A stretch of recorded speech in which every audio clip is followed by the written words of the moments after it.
Hello students, welcome to online classes of MICS Education. সরকারি চাকরির প্রস্তুতির জন্য অন্যতম সেরা প্রতিষ্ঠান। এখানে আপনারা WBCS, railway, PSC, SSC, school service commission, defence এবং অন্যান্য যে কোনো ধরনের রাজ্য সরকারের এবং কেন্দ্রীয় সরকারের চাকরির জন্য প্রস্তুতি নিতে পারেন ইংরেজি এবং বাংলা উভয় মাধ্যমেই। অভিজ্ঞ শিক্ষকের দ্বারা প্রশিক্ষণ দেওয়া হয়। এছাড়া প্রতি সপ্তাহে অনলাইন মক টেস্ট এবং প্রতি মাসে মাসিক মক টেস্টের মাধ্যমে আমরা ছাত্রদের সার্বিক মূল্যায়ন করে থাকি। এছাড়া সমস্ত ক্লাসের স্টাডি মেটেরিয়াল আমরা স্টুডেন্টদের পিডিএফ হিসেবেও প্রোভাইড করে থাকি। সমস্ত লাইভ ক্লাসের রেকর্ডিং দেওয়া হয়। তাহলে আজকেই যোগাযোগ করুন আমাদের সাথে নিচে দেওয়া নাম্বারগুলিতে এবং সরকারি চাকরির প্রস্তুতির জন্য নিজেকে আরেক ধাপ এগিয়ে নিয়ে যান। ধন্যবাদ। তো আগের ক্লাসে আমরা মোটামুটি ইন্ডিয়ান ন্যাশনাল মুভমেন্টের একদম শেষ জায়গায় পৌঁছে গিয়েছি, যেটা গান্ধী এরা বা গান্ধী যুগের আমরা লাস্ট একদম পড়ে নিয়েছি, ভারত ছাড়ো আন্দোলন। এবং তারপরে আমাদের যে আমাদের Rajaji formula, cabinet mission, Wavell পরিকল্পনা আমরা আগের ক্লাসে ডিসকাস করেছি। আজকে আমাদের ইন্ডিয়ান ন্যাশনাল মুভমেন্টের বা ভারতের স্বাধীনতা সংগ্রামের একটা পর্যায় বা যে পার্টটাকে আমরা বলি সেটা হচ্ছে আমাদের সুভাষচন্দ্র বসু এবং তার যে ইন্ডিয়ান ন্যাশনাল আর্মি, যাকে আমরা ভারতের জাতীয় সেনাবাহিনী বলে থাকি, তাদের সম্পর্কে আমরা আজকে ডিসকাস করব। এবং তার সাথে সাথে আমরা এরই পরিপ্রেক্ষিতে যে নৌ বিদ্রোহ হয়েছিল সেগুলো সম্পর্কেও আমরা ডিসকাস করব। তো প্রথমেই আমরা সুভাষচন্দ্র বসুর নাম আমাদের সবার মনেই রয়েছে, ভারতীয়দের মনে। তো তার জন্ম সালটা আমাদের প্রায় জানতে চায় বিভিন্ন জায়গায়, 1897 খ্রিস্টাব্দের 23শে জানুয়ারি। সেটা আমরা 23শে জানুয়ারি সবাই জানি, কিন্তু অনেকে সালটা নিয়ে আমাদের অনেকের কিন্তু গন্ডগোল হয়ে থাকে। সুভাষচন্দ্র বসুর ডেট ইয়ারটা আমাদের কিন্তু একটু মনে রাখতে হবে। বলো। 1897। ওকে, এবার দেখো যে তিনি 1920 খ্রিস্টাব্দে আইসিএস মানে ইন্ডিয়ান সিভিল সার্ভিস পরীক্ষায় 4র্থ স্থান অধিকার করেছিলেন, 4th প্লেস দখল করেছিলেন। কিন্তু তিনি আইসিএস বা সিভিল সার্ভিসের মতো সুখের চাকরি ছেড়ে দিয়ে পরিত্যাগ করেছিলেন কেবলমাত্র ভারতের স্বাধীনতা সংগ্রামে যোগদান করার জন্য। এবং এখানে দেখে একটা খুব গুরুত্বপূর্ণ একটা ইনফরমেশন, কেন? কারণ এটা অনেকেই ভুল করে থাকে যে সুভাষচন্দ্র বসু প্রথম কোন জাতীয় আন্দোলনে যোগদান করেছিল।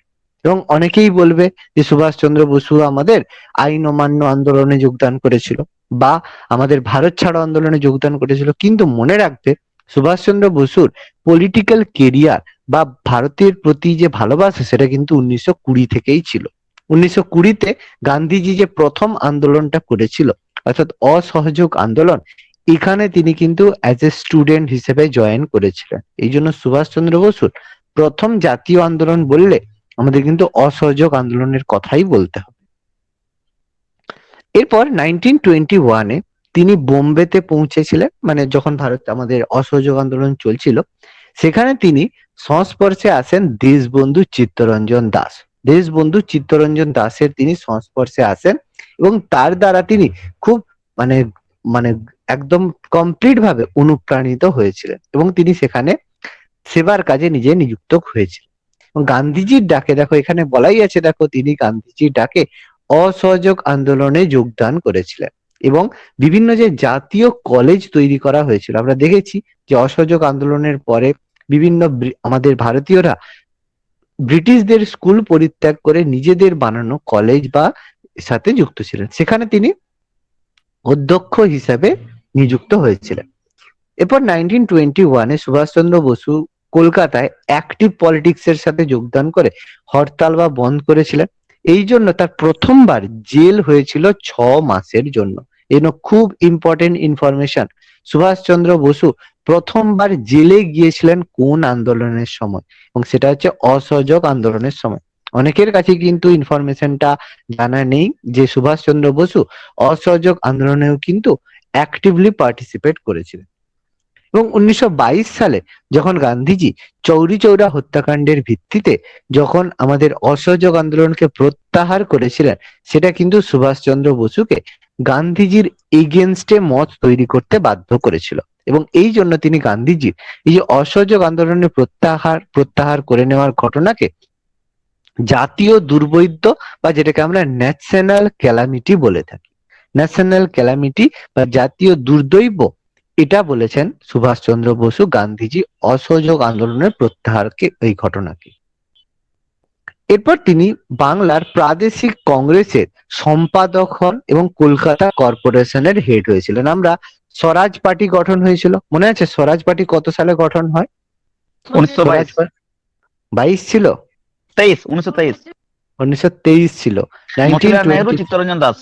মতিলাল নেহেরু এবং চিত্তরঞ্জন দাস। এটা আমি তোমাদের অলরেডি স্বরাজ পার্টি পড়ানোর সময় বলেছিলাম। এবং এই যে দেশবন্ধু চিত্তরঞ্জন দাসের ভাবনায় কিন্তু সবচেয়ে বেশি আমাদের জনপ্রিয় হয়েছিলেন বা সবচেয়ে বেশি পপুলার হয়েছিলেন সুভাষচন্দ্র বসু। এই জন্য যখন স্বরাজ পার্টি গঠন হলো এবং তারপরেই আমরা দেখেছি দেশবন্ধু চিত্তরঞ্জন দাসের মৃত্যু হয়েছিল, এবং তারপরেই সুভাষচন্দ্র বসু স্বরাজ পার্টিকে লিড করা শুরু করে এবং কলকাতা কর্পোরেশনের হেড হিসেবে নিযুক্ত হন। অর্থাৎ দেশবন্ধু চিত্তরঞ্জন দাসের পরে স্বরাজ পার্টির হেড হিসেবে কিন্তু সুভাষচন্দ্র বসুকে আমরা দেখতে পারি। এরপর 1928-এ তার সংস্পর্শে আরো একজন ব্যক্তিত্ব সুভাষচন্দ্র বসুর সংস্পর্শে এলো, সেটা হচ্ছে জওহরলাল নেহেরু। এবং জওহরলাল নেহেরু এখান থেকে কিন্তু সুভাষচন্দ্র বসুর সাথে তার এক ধরনের টোটাল, যাকে বন্ধুত্ব বলে, সেই লেভেলের বন্ধুত্ব কিন্তু ছিল, মানে যেটাকে বলে অভিন্ন হৃদয় বন্ধু, সেই ধরনের বন্ধুত্ব সুভাষচন্দ্র বসু এবং জওহরলাল নেহেরুর মধ্যে ছিল। এবং তারা মিলিতভাবে 1928-এ তৈরি করে Indian independence League. Indian independence League গঠন করে সুভাষচন্দ্র বসু এবং জওহরলাল নেহেরু মিলিতভাবে। এরপর 1938-এ প্রায় 10 বছর পরে কংগ্রেসের হরিপুরা কংগ্রেসে তিনি সভাপতি হিসেবে নিযুক্ত হয়েছিলেন। এবং তখন কিন্তু গান্ধীজি হরিপুরা কংগ্রেসের সময় কিন্তু সেই সময় কংগ্রেস থেকে বাইরে ছিলেন গান্ধীজি, কিন্তু বাইরে থাকলেও কি হবে, কংগ্রেসে তিনি অ্যাক্টিভ ভাবে মানে অন্যভাবে যুক্ত ছিলেন। কিন্তু 1938-এ কংগ্রেস কি করে, স্বরাজ, যে পূর্ণ স্বরাজের নীতি গ্রহণ করেছিল, এবং সেই সভাতে 1938-এর সভাতে সুভাষচন্দ্র বসুর ভাষণে তিনি বলেন আপোষহীন সংগ্রামের ডাক দেন, মানে কোন রকমের আপোষ ব্রিটিশ গভর্নমেন্টের সাথে না করে পূর্ণ স্বরাজের দাবি প্রস্তাব করেছিল সুভাষচন্দ্র বসু। এবং তারই রেসপেক্টে 1938-এর ডিসেম্বরে ন্যাশনাল প্ল্যানিং কমিশন বা জাতীয় পরিকল্পনা কমিশন গঠন করা হলো। এই ঘটনার ফলে আমাদের গান্ধীজি কিন্তু একটু নড়ে চড়ে বসলেন, কারণ তিনি বলছিলেন যে সুভাষচন্দ্র তার মতের এগেনস্টে কাজ করছে। কারণ সুভাষচন্দ্র বসু আমাদের গান্ধীজিকে কিন্তু অসহযোগ আন্দোলনের পর থেকে সেভাবে কিন্তু পছন্দ করতেন। ফলে গান্ধীজি বুঝতে পারলেন যে তার যে ভ্যালুটা, সেটা আস্তে আস্তে কংগ্রেসে কমে যেতে পারে সুভাষচন্দ্র বসুর কারণে। এই জন্য তিনি 1939-এ নিজে না এসে তার একজন ভাবশিষ্য, যাকে বলা হয়, তিনি একজন প্রার্থীকে মনোনীত করলেন। তিনি হচ্ছেন পট্টভি সীতারামাইয়া। পট্টভি সীতারামাইয়াকে তিনি নিযুক্ত করলেন তার রিপ্রেজেন্টেটিভ বা তার প্রতিনিধি হিসেবে, গান্ধীজির মনোনীত প্রার্থী হিসেবে নিযুক্ত করা হলো পট্টভি সীতারামাইয়াকে। কিন্তু আমাদের সুভাষচন্দ্র বসু এত বেশি পপুলার ছিলেন, তিনি কিন্তু ত্রিপুরী অধিবেশনেও কিন্তু জয়লাভ করলেন 203 ভোটে। 1580 সুভাষচন্দ্র বসু আর পট্টভি সীতারামাইয়া 1377টা ভোট পেয়েছিল। মাঝে মাঝে নাম্বার অফ ভোট দিয়েও কিন্তু কোশ্চেন আসে, কত ভোটে জয়লাভ করেছিল, 203 বা 203 ভোট। এরপরে তিনি হরিপুরা কংগ্রেসের পরে আবার ত্রিপুরী কংগ্রেসের সভাপতি হিসেবে নিযুক্ত হয়েছিলেন। এই জন্য দুটো অধিবেশন একটু ভালো করে মনে রাখবে। 1938 হরিপুরা কংগ্রেস, যেখানে জাতীয় পরিকল্পনা কমিশন গঠন হয়েছিল এবং পূর্ণ স্বরাজের দাবি উত্থাপন হয়েছিল। ত্রিপুরী অধিবেশন 1939-এ, সেখানে সুভাষচন্দ্র বসু জয়লাভ করেছিল পট্টভি সীতারামাইয়াকে পরাজিত করে। কিন্তু জয়লাভ করলেও কি হবে, যে সুভাষচন্দ্র বসু, গান্ধীজি এই এই পট্টভি সীতারামাইয়ার পরাজয়কে নিজের পরাজয় হিসেবে ডিক্লেয়ার করেন। তার প্রার্থী পরাজিত হয়েছে, মানে সে নিজে পরাজিত হয়েছে, এইভাবে তিনি ডিক্লেয়ার করা শুরু করলেন। এক সেকেন্ড।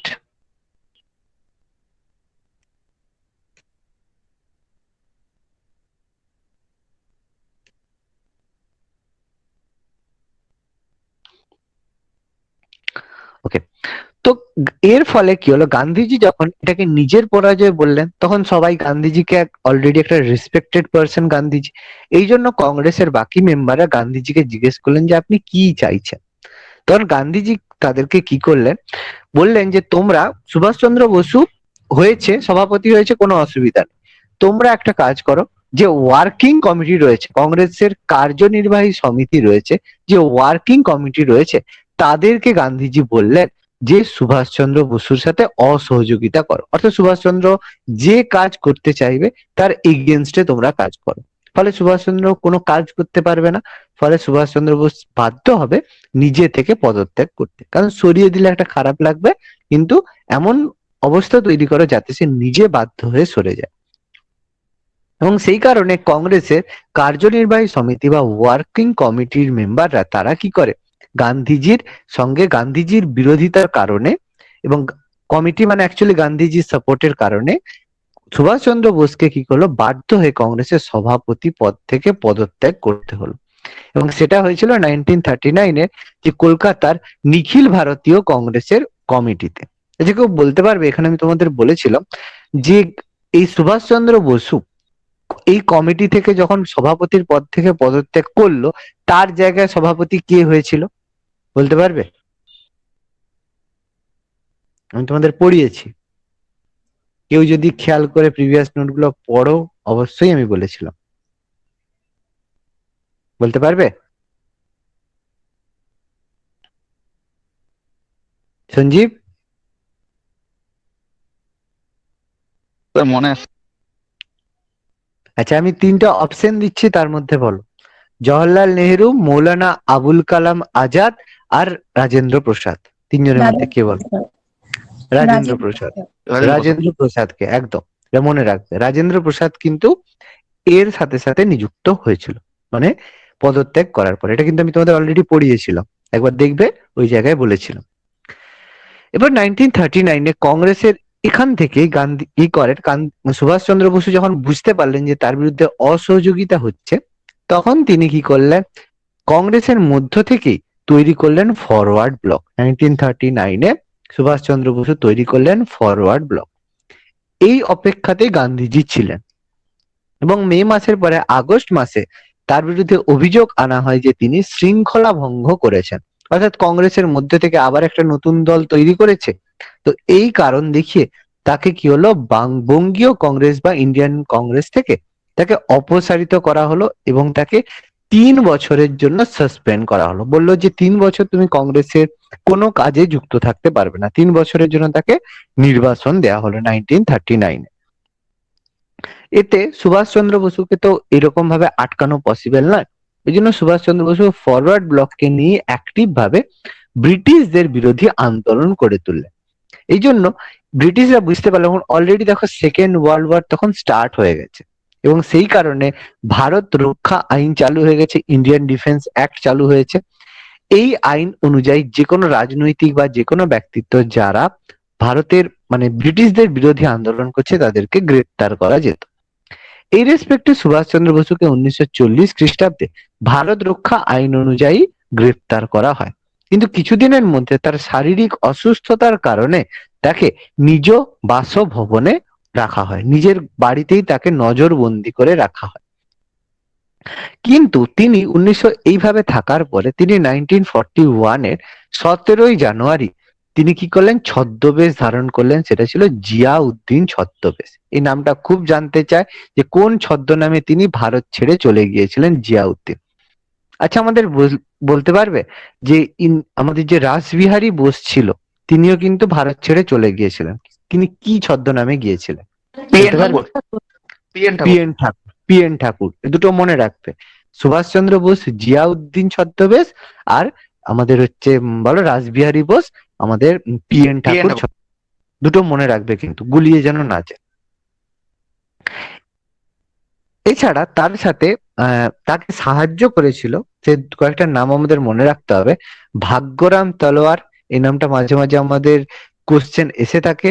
মিয়া আকবর শাহ, অচ্ছর সিং চিমা, এই তিনটে নাম একটু মনে রাখার চেষ্টা করবে। দেখো, সব মনে রাখা পসিবল না, আমিও জানি, কিন্তু একটু যদি মনে রাখতে পারো ভালো হয়, যে ভাগ্যরাম তলোয়ার আর মিয়া আকবর শাহ, এই দুটো নাম কিন্তু খুব গুরুত্বপূর্ণ যারা তাকে হেল্প করেছিল।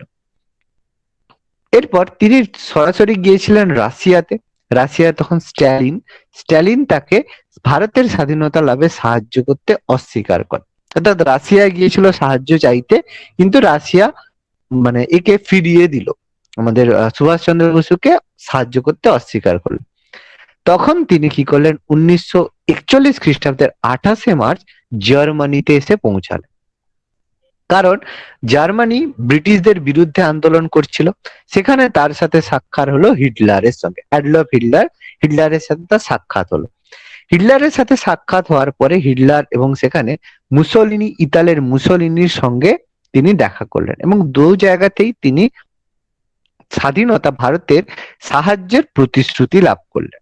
এবং এই রেসপেক্টে একটা স্টোরি আছে, যে হিটলারের সঙ্গে সুভাষচন্দ্রের যে সাক্ষাতের একটা স্টোরি আছে, তোমরা ইউটিউব সার্চ করেও দেখতে পারো। যে এখানে যে হিটলারের সঙ্গে যখন সাক্ষাৎ হয়েছিল, হিটলার কিন্তু প্রথমে সুভাষচন্দ্র বসুর সাথে দেখা করতে চাননি, কিন্তু সুভাষচন্দ্র বসুর বিচক্ষণতা এবং বুদ্ধির কারণে মানে হিটলার এতটাই স্যাটিসফাইড হয়েছিলেন, এই কারণে তিনি কিন্তু সুভাষচন্দ্র বসুকে সাহায্য করেছিলেন। কিন্তু তিনি বলেছিলেন যে ভারত থেকে জার্মানি অনেক দূরে, তাই জার্মানির পক্ষে চাইলেও সাহায্য করা পসিবল নয়।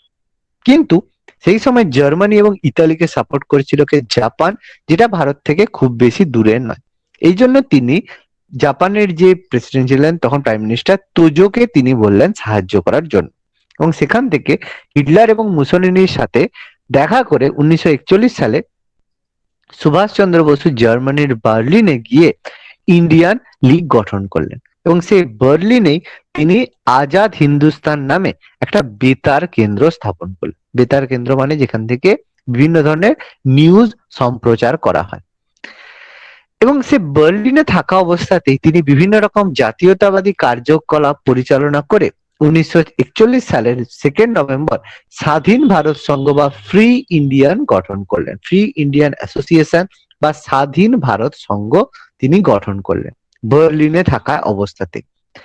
এবং সেখানে বার্লিনে কি করেছিল, যে বিভিন্ন জার্মান যুদ্ধবন্দী এবং ভারতীয় সেনাবাহিনীদের নিয়ে তিনি গঠন করলেন স্বাধীন ভারতীয় লিজিয়ন, যেটাকে বলা হয় মানে কি, জার্মানের যুদ্ধবন্দী বলতে কি, যে ভারতের কি হয়, যে যখন যুদ্ধ হচ্ছিল, ইংল্যান্ড এবং জার্মানির মধ্যে যুদ্ধ হচ্ছিল, বিভিন্ন সেনাদেরকে সেখানে মানে সেই জায়গায় পরাজিত হওয়ার পর তাদেরকে বন্দি করা হয়। এবং যেহেতু ইংরেজদের বেশি সেনার মধ্যে ভারতীয়রা ছিল, তাহলে জার্মানের কাছে এই ধরনের প্রচুর ভারতীয় সেনা বন্দী ছিল।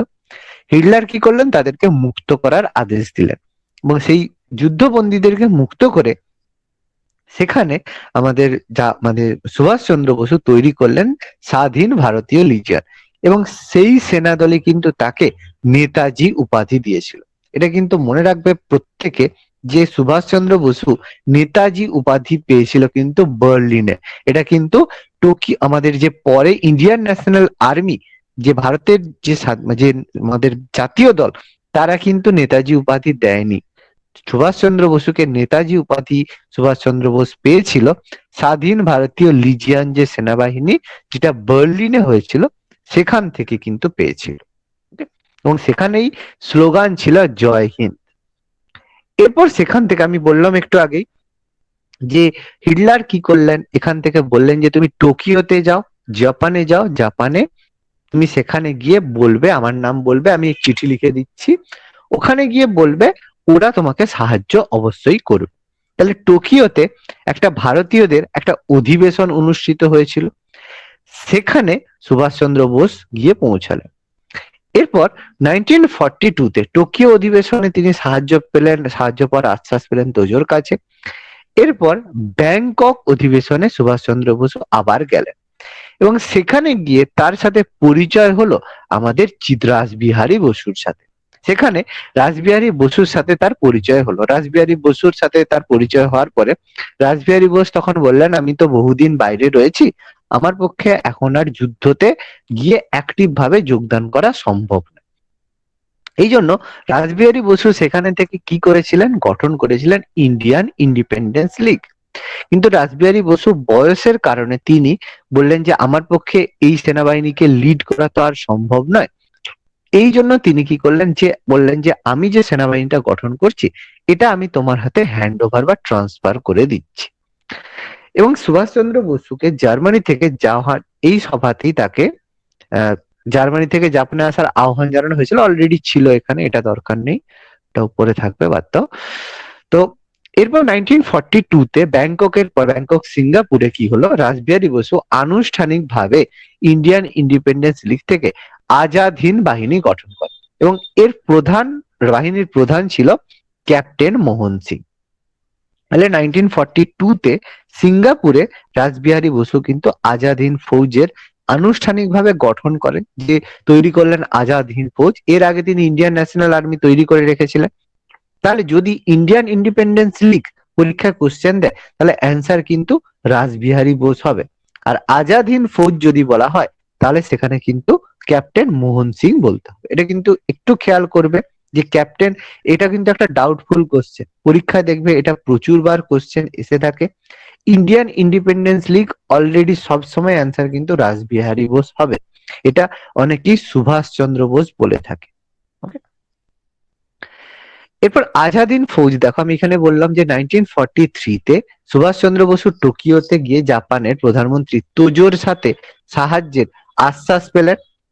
এরপর 1942-তে এই যে সিঙ্গাপুরে, এই যে 1942-তে আজাদ হিন্দ ফৌজ গঠন হয়েছিল, 1943-তে রাসবিহারী বসু নেতাজি সুভাষচন্দ্র বসুর হাতে ইন্ডিয়ান ইন্ডিপেন্ডেন্স লীগ, মানে যেটাকে আমরা আজাদ হিন্দ ফৌজ বলছি, তার দায়িত্বভার টোটালি নেতাজির হাতে দিয়ে দিলেন এবং নেতাজি আনুষ্ঠানিকভাবে আজাদ হিন্দ ফৌজের দায়িত্ব 25 আগস্ট গ্রহণ করল। এবার এই আজাদ হিন্দ ফৌজকে আমাদের সুভাষচন্দ্র বসু বিভিন্ন ব্রিগেড বা বিভিন্ন পার্টে ভাগ করলেন। একটা ছিল গান্ধীর নামে গান্ধী ব্রিগেড, নেহেরুর নামে নেহেরু ব্রিগেড, মৌলানা আবুল কালামের নামে আজাদ ব্রিগেড এবং মহিলাদের নিয়ে ঝাঁসির রানী ব্রিগেড গঠন করেছিলেন। এবং মোস্ট ইম্পর্টেন্ট যেটা, যে ঝাঁসির রানী ব্রিগেড যেটা হয়েছিল তার নেতৃত্ব কে দিয়েছিল, যেটা হচ্ছে লক্ষ্মী স্বামীনাথন, এই মানে ঝাঁসির রানীর যে ব্রিগেড ছিল তার নেতৃত্ব দিয়েছিল। এছাড়া ছিল সুভাষ ব্রিগেড, আর কিছু ছিল বাল সেনা দল, মানে বালকদের নিয়ে, যারা কম বয়সী ছিল বালক, তাদেরকে নিয়ে এই রকম বিভিন্ন ব্রিগেড তিনি ভাগ করেছিলেন।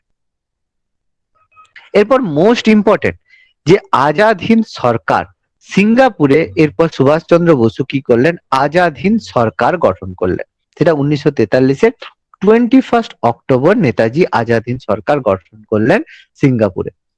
এবং এই আজাদ হিন্দ সরকারকে 9টি দেশ স্বীকৃতি দিয়েছিল। এটা মাঝে মাঝে আমাদের কোশ্চেন এসে থাকে যে আজাদ হিন্দ ফৌজকে কতগুলি দেশ স্বীকৃতি দিয়েছিল। সেগুলো ছিল Japan, Germany, Thailand, Italy, Croatia, Burma, চীন, ফিলিপিন্স এবং মরিয়া। এরা কিন্তু টোটালি জাপান, আমাদের নেতাজি সুভাষচন্দ্র বসুর যে সরকার ছিল সেই সরকার, আজাদ হিন্দ সরকারকে কিন্তু স্বীকৃতি দিয়েছিল। এবং এই সরকারের কিন্তু আলাদাভাবে নতুন করে যেরকম কয়েন ব্যবস্থা বলা হয়, টোটালি যেরকম একটা গভর্নমেন্ট হয়, সেই সেপারেট কয়েন থেকে শুরু করে, মানে যেগুলোকে মিন্ট কয়েন বলা হয়, সেগুলো কিন্তু আজাদ হিন্দ ফৌজ চালু করেছিল। এরপর তারা কি করে, 1943-এ 23 অক্টোবর এই আজাদ হিন্দ সরকার কি করে, ব্রিটেনের বিরুদ্ধে যুদ্ধ ঘোষণা করে। কারণ একটা সরকার যদি না গঠন করা হয় তাহলে একটা দেশের বিরুদ্ধে কিন্তু যুদ্ধ করা যায় না। যেমন একটা জিনিস আমাদের থাকে কি, যে রাজায় রাজায় যুদ্ধ হয়, সেরকম বাইরে থেকে কেউ এসে হঠাৎ করে যুদ্ধ করবো বলে কিন্তু হয় না। এই জন্য একটা গভর্নমেন্ট ফর্ম দরকার, যে গভর্নমেন্ট ফর্ম করার পরেই কিন্তু যুদ্ধটা হয়েছিল। অলরেডি জাপান আমাদের দুদিক থেকে অ্যাটাক করার ফলে যে আন্দামান নিকোবর দ্বীপপুঞ্জ ছিল সেটা ইংরেজদের হাত থেকে জাপানের হাতে কিন্তু চলে গিয়েছিল, জাপান কিন্তু জয়লাভ করেছিল। জাপান সরকার কি করলো, নেতাজির হাতে আজাদ হিন্দ ফৌজে মানে আন্দামান নিকোবরের দায়িত্বভার তুলে দিলেন, যে বললেন যে তুমি যেহেতু আন্দামান নিকোবর তোমাদের পার্ট রয়েছে, তো তোমাকে আমি এর দায়িত্ব দিয়ে দিলাম। এখান থেকে তোজো কি করলেন, আজাদ হিন্দ ফৌজকে আন্দামান নিকোবরের দায়িত্ব দিলেন। নেতাজি কি করলেন, নেতাজি এরপরে সেটার দায়িত্ব গ্রহণ করে আন্দামান নিকোবরের নামকরণ করলেন। আন্দামানের নাম করলেন শহীদ দ্বীপ এবং নিকোবরের নাম করলেন স্বরাজ দ্বীপ। এরপর রেঙ্গুনে এসে মায়ানমারের রেঙ্গুনে একটা সামরিক দপ্তর গঠন করলেন নেতাজি। তারপর 1944-এ, এবং এদের মূল স্লোগান ছিল দিল্লি চলো এবং তোমরা আমায় রক্ত দাও, আমি তোমাদের স্বাধীনতা দিব। কিন্তু মনে করো যে দিল্লি চলো এই যে উক্তিটা, এটা প্রথম কোথায় এসেছিল মনে আছে? দেখি, দিল্লি চলো কি প্রথম আজাদিন ফৌজি বলেছিল না আগে অন্য কেউ বলেছিল? দেখি কে কতটা মনে রেখেছো। মধুমিতা? মহাবিদ্যের সময় ওই ভেরি গুড। ওটা মহাবিদ্রোহের সময়, যেটা আমাদের মিরাটে আন্দোলনটা হয়েছিল, মিরাটে আন্দোলনের পরে সেখানে স্লোগানটা উঠেছিল দিল্লি চলো। Very good. এবার 1944-এ আজাদ হিন্দ ফৌজ কোহিমা দখল করে, কিন্তু কোহিমা দখল করলেও কিন্তু প্রাকৃতিক বিপর্যয়, প্রতিকূল পরিবেশ এবং জাপানের ওপর যে আমাদের মানে অ্যাটম বোম পড়েছিল, এইসব কারণের জন্য সুভাষচন্দ্র বসুর কাছ থেকে সমস্ত রকমের জাপানি সাহায্য বন্ধ হয় এবং এর ফলে আজাদ হিন্দ ফৌজ অবশেষে পরাজয় স্বীকার করতে বাধ্য হয়েছিল। এবার 1945-এ যখন জাপান পরাজয় হয়ে গেল, সঙ্গে সঙ্গে জার্মানির মধ্যেও আর সেই ধরনের ক্ষমতা এলো না, তখন 1945-এ জার্মানিকেও কিন্তু আত্মসমর্পণ করতে হলো। এই অবস্থায় জার্মানি যে সুভাষচন্দ্র বসু, একটা ঘটনা বলা হয় যে তাইহুকুতে বিমান দুর্ঘটনা, একটা প্লেন থেকে যাওয়ার সময় সুভাষচন্দ্র বসুর বলা হয় 1945-এ মৃত্যু হয়েছিল। কিন্তু এটার পরে এটা কেউ সেভাবে মানতে অস্বীকার করে এবং পরে আমরা বিভিন্ন কমিশন গঠনের মাধ্যমে সুভাষচন্দ্র বসুর ডেথ বা মৃত্যুর যে তদন্ত সেটা আমরা করেছি এবং সেই সংক্রান্ত বিভিন্ন রিপোর্ট আমাদের পেশ হয়েছে। বাংলাতে মুভি বেরিয়েছে, গুমনামি বলে মুভিও বেরিয়েছে। তো সেই রেসপেক্টে বিভিন্ন রকমের ইনফরমেশন আমরা পেয়ে থাকি, যেটা থেকে আমরা বলতে পারি যে সুভাষচন্দ্র বসুর মানে বিমান দুর্ঘটনায় মৃত্যু এটা শুধুমাত্র একটা নিউজ ছিল, এর মধ্যে কোনো সত্যতা ছিল না। তো সেই রেসপেক্টে এই জন্য একটা কোশ্চেন আমি তোমাদের আগেও বলেছিলাম যে কোন ব্যক্তিকে ভারতরত্ন দেওয়ার কথা মনোনীত করা হলেও ভারতরত্ন দেওয়া হয়নি, মনে আছে ইনফরমেশনটা? কে হবে বলতে পারবে? সুভাষচন্দ্র বসু। সুভাষচন্দ্র বসু। কেন হয়নি?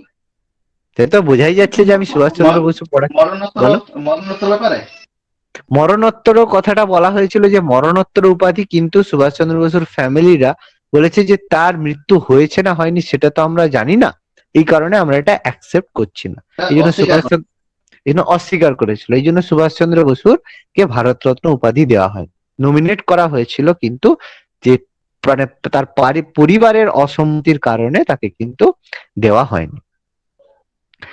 সুভাষচন্দ্র বসু সম্পর্কে বিভিন্ন উক্তি রয়েছে। গান্ধীজি বলেছেন তিনি প্রথম ভারতীয় এবং শেষ ভারতীয়, যেটা 1947 সালের 23শে জানুয়ারি ভারতের স্বাধীনতা ডিক্লেয়ার হওয়ার পরে প্রথম এতে তিনি এটা বলেছিলেন। আর বলেছেন এ প্যাট্রিয়ট অফ দ্য প্যাট্রিয়টস, মানে আমাদের যে দেশবাসী, স্বাধীনতাবাসী মানে দেশপ্রেমিকদের দেশপ্রেমিক বলা হয়েছে সুভাষচন্দ্র। যদিও গান্ধীজির মানে এই বক্তব্যগুলো অনেকটাই কি বলবো নাটকের মতো ব্যাপার, কারণ সুভাষচন্দ্র বসু এবং নেতাজির আমাদের নেতাজি আর জওহরলাল নেহরুর মধ্যে যে পার্টিশন বা ডিভিশন করার পেছনে একজনেরই মাথা ছিল, সেটা হচ্ছে গান্ধীজি।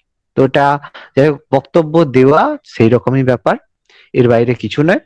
যাই হোক, এখানে আমাদের রবীন্দ্রনাথ ঠাকুর তিনি সুভাষচন্দ্র বসুকে দেশ নায়ক উপাধি দিয়েছেন, এটা আমরা সবাই জানি।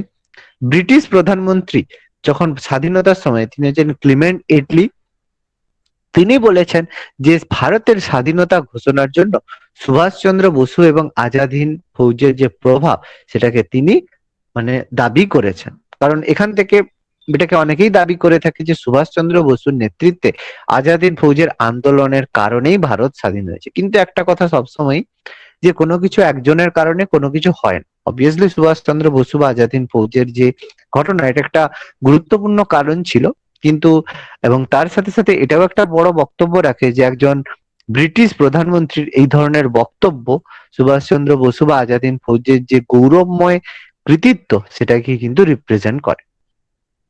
সর্বপল্লী রাধাকৃষ্ণন বলেছেন যে তার নির্ভীকতা, ত্যাগ এবং দুঃখ সম্বরণ এগুলো ইতিহাসের পাতায় তাকে পৌরাণিক পুরুষের মর্যাদা দান করেছে। আর সুভাষচন্দ্র বসু বিভিন্ন কয়েকটা বই এখানে রয়েছে, সেটা হচ্ছে the Indian struggle, Indian pilgrims এবং তরুণের স্বপ্ন। এরকম 3টে বই সুভাষচন্দ্র বসুর লেখা ইম্পর্টেন্ট বুকস এর মধ্যে পড়ে। বিশেষ করে তরুণের স্বপ্ন বইটি কার লেখা, এটা প্রায় কিন্তু আমাদের পরীক্ষায় কোশ্চেন এসে থাকে।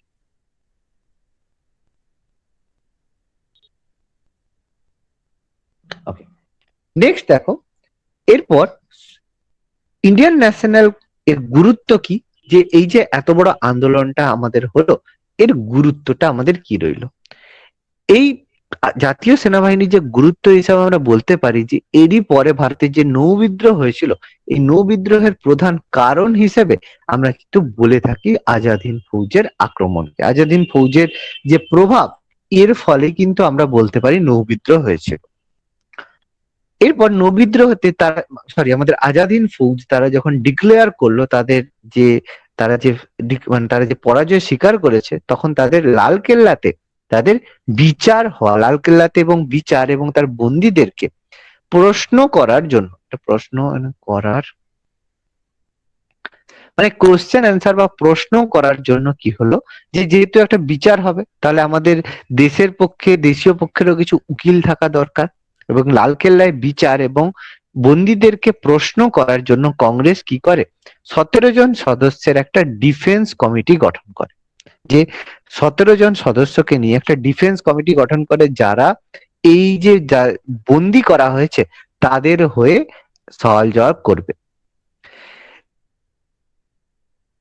লালকেল্লাতে তাদের ওপেন বিচার হয়েছিল যারা ধরা পড়েছিল, এবং এইরকম কিছু বিখ্যাত আইনজীবী ছিল যারা আজাদ হিন্দ ফৌজের বিচারের হয়ে আইনজীবী হিসেবে ছিল। তারা ছিল ভুলাভাই দেসাই, তেজ বাহাদুর সাপ্রু, কে এন কাটুজ, জওহরলাল নেহেরু এবং অরুণা আসফ আলী। এরা প্রত্যেকেই যোগদান করেছিল যে আজাদ হিন্দ ফৌজের যে ক্ষমা বলো বা তাদের যে বিচার, সেই বিচারে তাদের হয়ে সওয়াল জবাব করার জন্য এরা কিন্তু যোগদান করেছিল। নামগুলো আমাদের মনে রাখতে হবে। ভুলাভাই দেসাই সবচেয়ে বড় আইনজীবী সেই সময় ছিলেন, তেজ বাহাদুর সাপ্রু, কে এন কাটুজ। এর মধ্যে বেশি আমাদের ভুলাভাই দেসাইয়ের নামটা কিন্তু আমাদের জানতে চায়। এবার যাদের বিচার হচ্ছিল, সেরকম আজাদ হিন্দ ফৌজের 3 রকম বাহিনীর সেনাবাহিনী ছিল। তাদের মধ্যে সেনাপতি ছিল প্রেম কুমার সায়গল, শাহনওয়াজ খান এবং গুরবিক সিং ধিলন। এদেরকে রেড কোর্টে, তাদেরকে ওপেন ফোরামে তাদের বিচার হচ্ছিল, এবং বিচারটা শুরু হয়েছিল 5 নভেম্বর 1945, 1945 সালে তাদের বিচার শুরু হয়। এবং এই যে এখানে নাম দেওয়া আছে ভুলাভাই দেসাই, তেজ বাহাদুর সাপ্রি এবং নেহেরু, এরা কি করে, বিচারের সাথে সাথে দেশব্যাপী তারা প্রতিরোধ করতে শুরু করে, এবং এর বিরুদ্ধে এই বিচারের বিরুদ্ধে সারা দেশে প্রতিবাদ শুরু হয়, যে তাদেরকে মুক্তির দাবি জানানো হয়। এরপর এর সাথে সাথে এই কারণে তাদের মানে রিলিজ করার দাবিতে আজাদ হিন্দ সপ্তাহ, আজাদ হিন্দ দিবস, আজাদ হিন্দ ফৌজ পতাকা দিবস, বিভিন্ন ধরনের দিবস পালন করা হয়।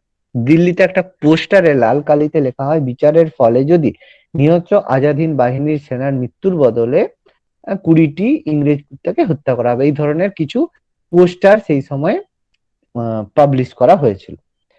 তো এখানে বিভিন্ন পত্রিকাতে এদেরকে বলা হয়েছে এরা বিশ্বাসঘাতক নয়, এরা দেশপ্রেমী।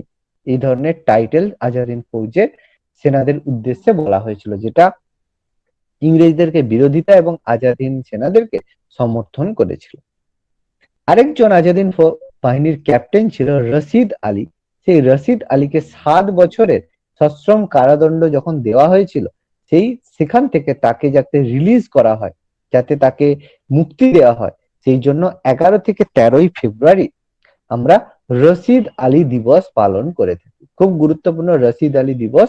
রশিদ আলী কে ছিল? আমাদের ইন্ডিয়ান ন্যাশনাল, আমাদের যে আজাদ হিন্দ ফৌজের একজন সেনাপতি ছিলেন, ক্যাপ্টেন ছিলেন। এরপর রশিদ আলী দিবস উপলক্ষে পুলিশ গুলি চালালে সেখানে মানে প্রায় 200 জন মানুষ নিহত হয়েছিল, বেশি মানুষই মারা গিয়েছিল। এই জন্য 1945 সালের 12ই নভেম্বর, যেই দিন, এই দিনটাকে আমরা ভারতীয় জাতীয় সেনাবাহিনী দিবস হিসেবে পালন করে থাকি।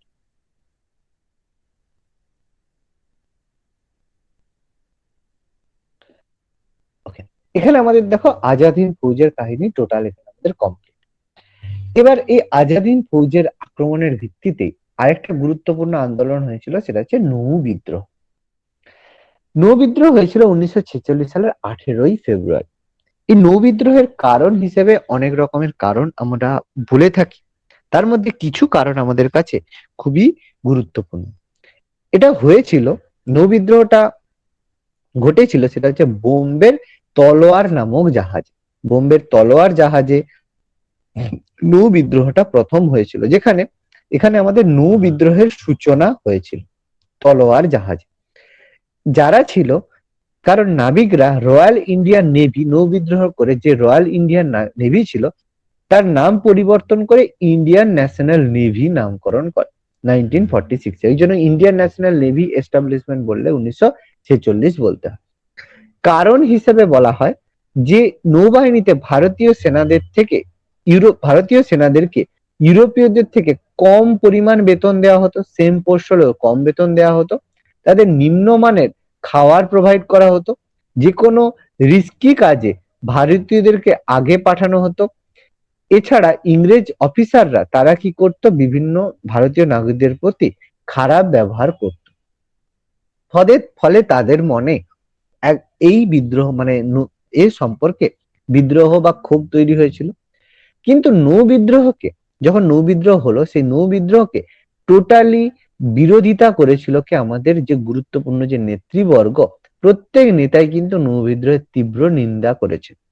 জওহরলাল নেহেরু, বল্লভভাই প্যাটেল, মৌলানা আবুল কালাম আজাদ, মহাত্মা গান্ধী, মোহাম্মদ আলী জিন্নাহ, লিয়াকত আলী খান, প্রত্যেক রাজনৈতিক নেতা কিন্তু নৌ বিদ্রোহের নিন্দা বা বিরোধিতা করেছিল।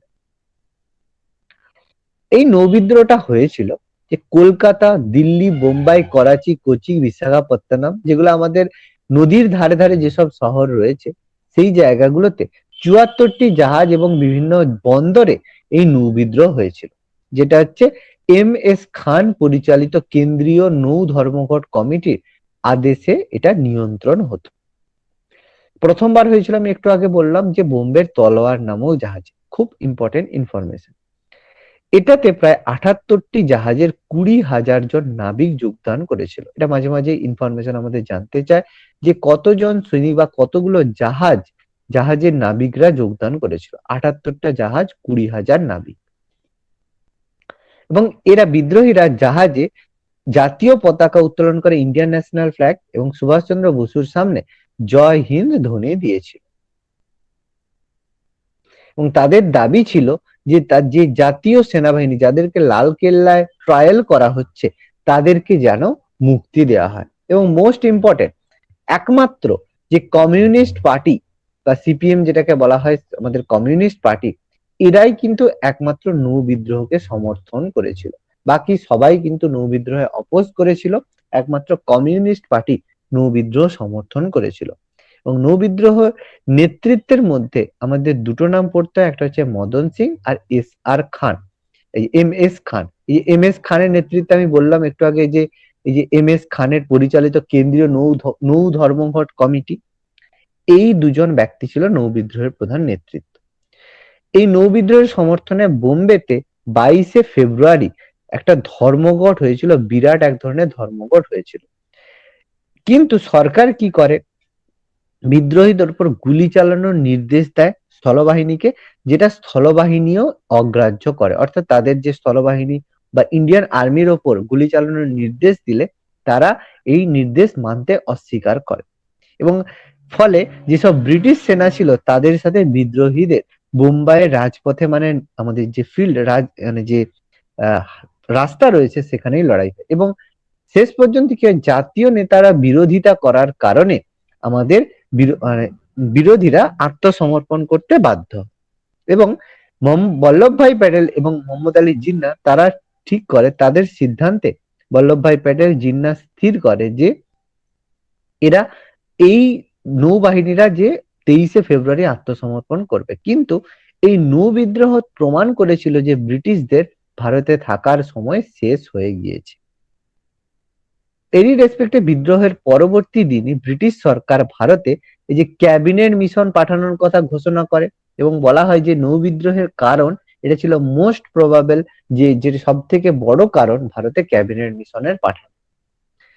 এবং এখান থেকে আমরা বলতে পারি যে সর্দার বল্লভভাই প্যাটেল নৌ বিদ্রোহ সম্পর্কে বলেছেন নৌ বিদ্রোহ হলো অরাজকতা, এটা একে এখনই বন্ধ করা উচিত।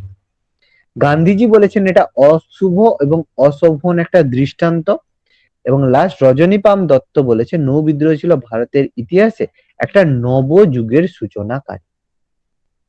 ওকে, তো এটা আমাদের টোটাল টার্ম আজাদ হিন্দ ফৌজ এবং নৌ বিদ্রোহ আমরা এখানে টোটাল কমপ্লিট করলাম।